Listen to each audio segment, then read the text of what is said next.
Welcome back to These Things Are Written. As we continue on this Thursday, we are looking at Genesis 39.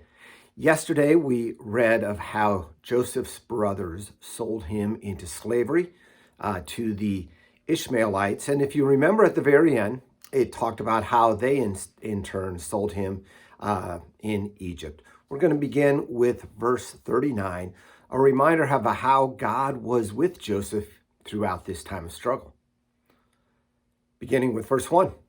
Now Joseph had been brought down to Egypt, and Potiphar, an officer of Pharaoh, the captain of the guard, an Egyptian, had brought him from the Ishmaelites, who had brought him down there.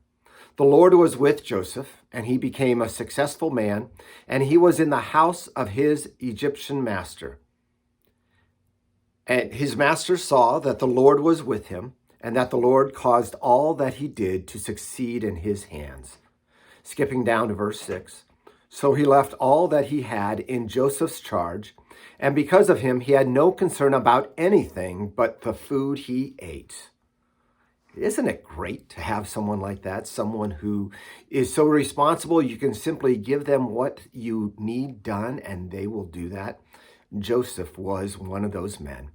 And we know that God was with him in it. He was a man of God, trusting God even through this difficult time, because God had saved him from death, even though he was now in slavery. And Joseph, being a man of integrity, was continuing to do everything that he knew was right.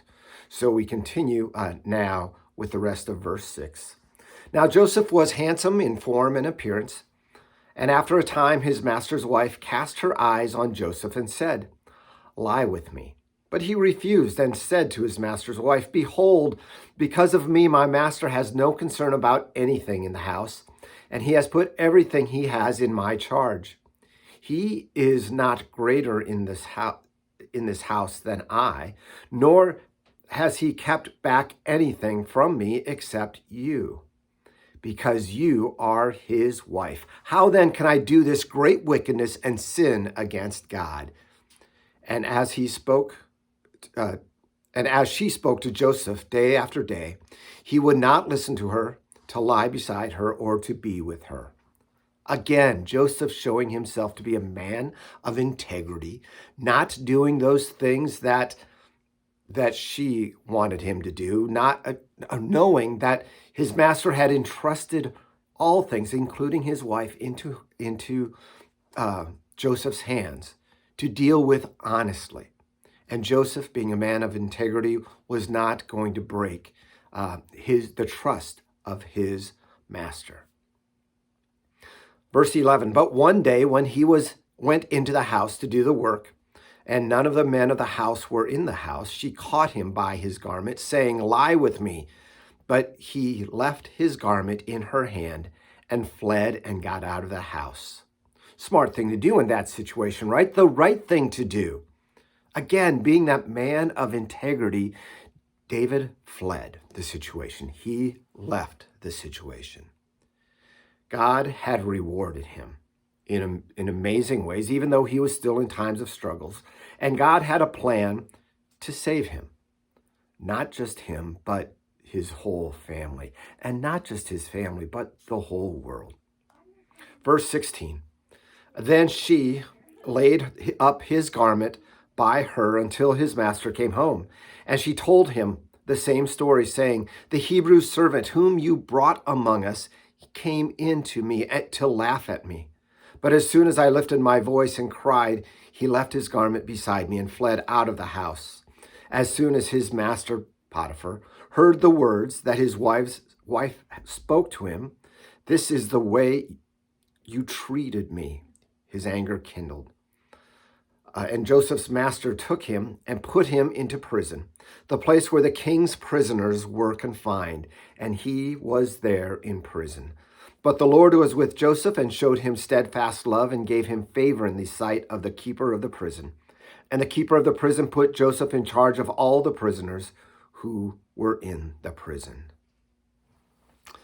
Even though Joseph did the right thing, doesn't mean things are always going to go their way. When we do the right things, it doesn't mean that things will go our way, because there are evil people in this world, right?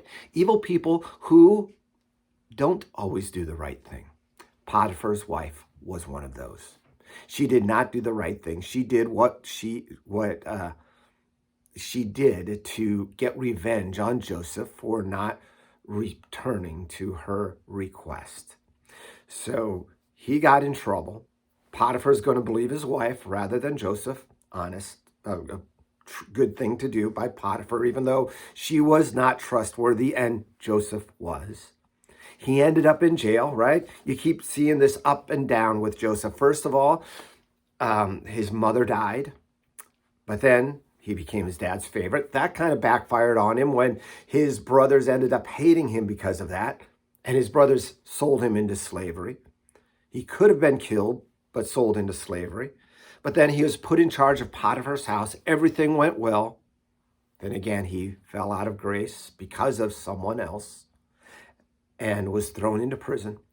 But even in prison, you see his rise of being put in charge of other prisoners because he was trustworthy, because of his integrity. Again, all part of God's plan to save the world and to save his family and to save the world, I should say. And as we look at this, we also are reminded that just because we are believers in God, even though we do things the right way, sometimes people will not like that. Sometimes others won't trust us or help us out of those difficult times. But in spite of it, we still do the right things. We trust in God and his leading in our ways. May God bless us and may God guide us, bring us back here tomorrow. And we'll hear about Joseph and a couple more dreams. We'll see you then.